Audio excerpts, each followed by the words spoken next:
Picture Southern California, 1940. A roadside stand with golden grills clattering, burgers sliding across wax paper, and cars circling like bees to a hive. Richard and Maurice McDonald were not chasing haute cuisine. They were chasing speed, volume, and order. In an era of roller skate waitresses and messy trays, they ripped the restaurant down to its studs and rebuilt it into a system, the Speedee Service System. Burgers, fries, and shakes, nothing else. Assembly line food, minutes from griddle to hand. It looked plain, it was revolutionary. The brothers, sons of Irish immigrants, were pragmatists. They understood that America's appetite was not for linen and menus, but for affordability and reliability. A 15-cent hamburger every time the same became their language. They ditched car hops, forced customers to walk up, trimmed the menu to what they could perfect, and arranged the kitchen like Detroit arranged a factory floor. Workers became specialists. One flipped, one dressed, one bagged. Throughput, not theater, defined success. In their first year after reinventing the system, profits surged, not because food was gourmet, but because the model scaled predictably. Don't forget to like, share, and subscribe to get notified of our next video. By the late 1940s, the McDonald's stand in San Bernardino was printing money. Lines stretched long after sunset. Families came not for novelty, but for certainty. Yet their vision was modest. They tinkered, refined, and stayed close to the grill. To them, one perfect restaurant was enough. That's when a 52-year-old milkshake machine salesman named Ray Kroc entered the picture. Kroc had been hustling mixers for decades, scraping commissions from diners across the Midwest. When he saw the McDonald brothers ordering 8 multi-mixers at once, he knew something was unusual. He drove west to see why. What he witnessed was clarity. Orders filled in seconds, smiles all around. Children clutched fries that always tasted the same. The system worked with the precision of a watch. Kroc saw not a restaurant, but a template. In his mind, this wasn't one business, it was 1,000. America itself cloned into kitchens, and he wanted to be the man to make it happen. The partnership was uneasy from the beginning. The brothers valued steady local profits. Kroc wanted scale.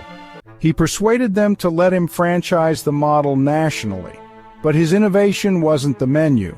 It was the franchise structure. Kroc built McDonald's Corporation not merely as a fast food company, but as a real estate and systems business. Franchisees leased land through McDonald's, which meant headquarters controlled not just recipes, but locations, designs, and quality. Fries in Des Moines tasted exactly like fries in San Bernardino. The golden arches weren't decoration, they were a contract, consistency. Expansion came quickly. Through the 1950s and 60s, suburbs exploded with car culture. Interstates stretched across the nation. McDonald's followed the roads. The drive-through window, a product of a changing America, turned speed into ritual. Neon arches lit highways like beacons, welcoming millions of hungry families. A McDonald's was never far away. The arches became one of the most recognized symbols on earth. But the brothers and Kroc clashed repeatedly. The McDonald's hesitated to grow too fast, to risk too much. Kroc pushed harder. Frustration boiled. In 1961, Kroc bought them out for $2.70 million, a fortune then, but a fraction of what the chain would soon be worth. A handshake agreement for royalties, never formalized, became one of the most expensive oversights in business history. The brothers faded into anonymity, their name living on in a company they no longer controlled. Kroc, however, was relentless. He was a salesman with a taste for empire. He invested not just in burgers, but in brand identity. Ronald McDonald became a household clown. Happy Meals tethered the chain to children. Slogans like "You deserve a break today" embedded McDonald's in cultural memory. Advertising budgets ballooned, making the arches as familiar as the flag. McDonald's wasn't just a restaurant, it was Americana packaged in a paper bag. Behind the image was infrastructure. Centralized supply chains guaranteed identical ingredients worldwide. Potato farmers in Idaho, meat processors in Chicago, bun bakers in regional hubs. Each was locked into contracts that ensured stability. A burger in Tokyo mirrored a burger in Texas because the supply system left nothing to chance. The kitchen layout itself was designed to shave seconds, every move scripted, every margin protected. By the 1970s and 80s, McDonald's had gone global. First Canada, then Europe, then Asia. The model proved elastic, adapt menus locally but preserve the system.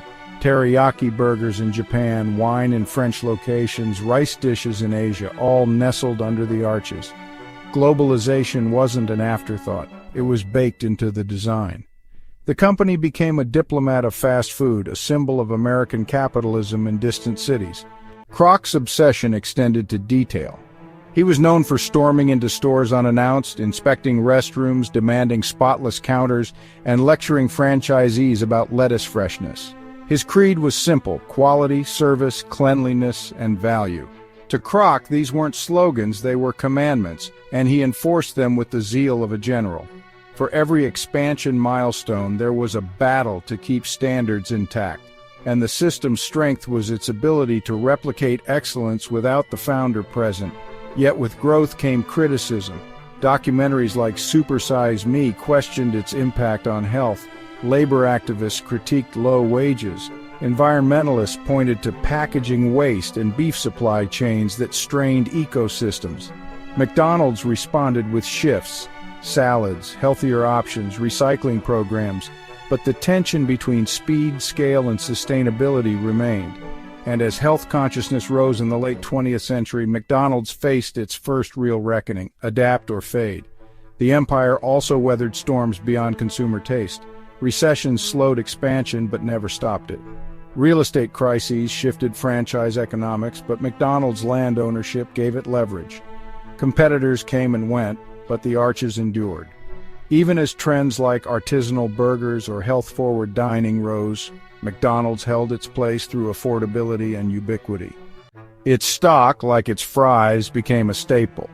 The ability to maintain margins through lean times proved that McDonald's wasn't just a restaurant chain, it was a financial fortress.